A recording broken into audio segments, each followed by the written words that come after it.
There's one thing that can make or break your success as a web designer, and it has nothing to do with design. It's how you handle nightmare clients, or even team members or managers who throw wrenches into the process. I'm Vito. Welcome back to the channel. After shipping more than 600 client projects and working with thousands of designers and agencies through Atarim, I've seen firsthand how difficult personalities can drain your time, energy, and most importantly, your profits. The good news? You can take control and create a smoother, predictable workflow. By the end of this video, you'll have a step-by-step playbook to keep projects on track, set clear boundaries, and dodge the endless back and forth that eats your week. Here's the roadmap. First, we'll start by why the chaos keeps happening. Then we'll talk about the 3 biggest client struggles and how you can flip them. Then we have a bonus money section, payment schedules and contracts that protect you. So let's get into it. First of all, most clients don't really know what goes into building a website. And we call this the perception gap. Think about it. You don't question your mechanic's socket wrench size or your dentist's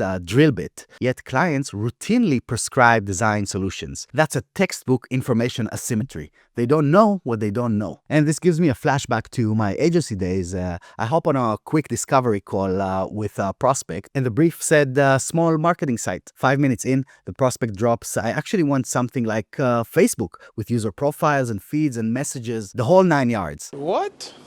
Budget's about $1,500. Bro, what are you talking about, man? I couldn't believe it. I explained that Facebook's code base cost hundreds of millions and an army of engineers. He pauses and asks, okay, so maybe $2,000? No, God! It was crazy. The moral of the story is that most people generally have no clue what goes into the planning, designing, securing, optimizing, and launching a modern website. That's why it's always important to educate before you estimate. And having a discovery deck, a single PDF that lists the hosting, the security, the accessibility, the UX flows, SEO foundations, performance budgets, ongoing care. Then you want to have a live walkthrough on a call. Spend 10 minutes or so showing where the work hides. And then you want to send that expectations email, bullet out what's included and what costs extra, future phases, third-party integrations, custom apps or ideas, or just give them a perception of how that might look like. Next up, we have changes and delays, and this is the 700 time inflation monster. We surveyed more than 500 agencies and website professionals. Build time versus delivery time balloons 5 to 7-fold once feedback starts. And to give you an example, I can build a brochure site in like 3 days solo. But if you add a client or a team member or a wandering manager, and it becomes 4 to 6 weeks on average. Why? Because inspiration plus silence. A new idea hits the client at midnight, quick tweaks, stakeholders disappear for weeks, the project idles. And this is really why we created the Atarim. It's a visual in-context feedback system so that clients can click on live websites or any design to leave a comment where the request is. So there's no more endless email chains. And currently we're serving more than 67,000 teams that are using Atarim with 1.7 million of their team members, stakeholders, and clients, cutting their project delivery time by more than half. Boom, just like that. Here's the big news. We're launching something that's going to change how creatives are delivered forever. This is a complete shift into AI-first collaboration within creative teams.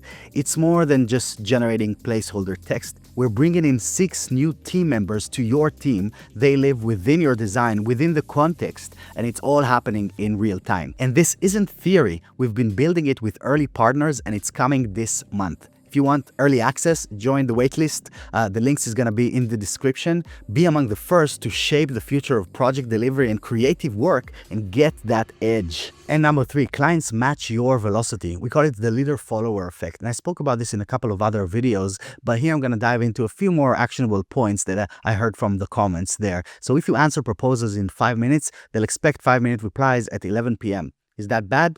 Not necessarily, as long as we set the rules over there, because you might want to expect a reply from them at 11 p.m. During production, you set the tempo. And there's a few momentum rituals that we can observe. Number 1 is first bite fast. Send wireframes or style tile within 48 hours of a signature. Some sort of a small deliverable as quickly as possible, even within the same day. Then you would want to have the weekly emails. Every Friday, you would send an email to every open account that is out there, telling them what you did, what you worked working on now and what you're going to be working on next. What are the things that they're expected from them, and so on. Keep it short so that it's actually readable, super short and actionable as much as possible. When I behave like an on-it accountant, monthly check-ins, proactive suggestions, then clients mirror that energy. When I vanish, so do they. And finally, we have a bonus here, payment schedule and contracts. First of all, let me know that it's important to have a contract. If you have to waive the contract, the relationship is already wobbling.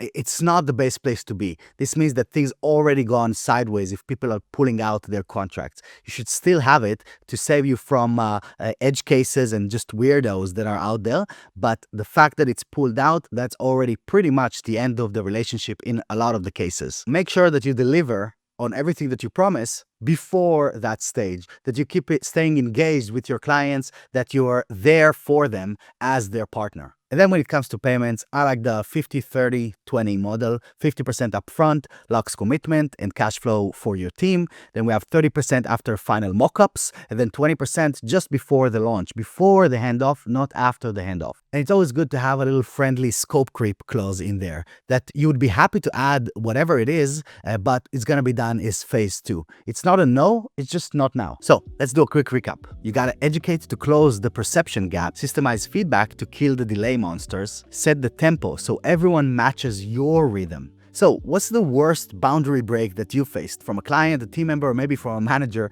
Drop it below. I read every comment here. Smash that like if this saved you a few hours, and subscribe for weekly workflow wins.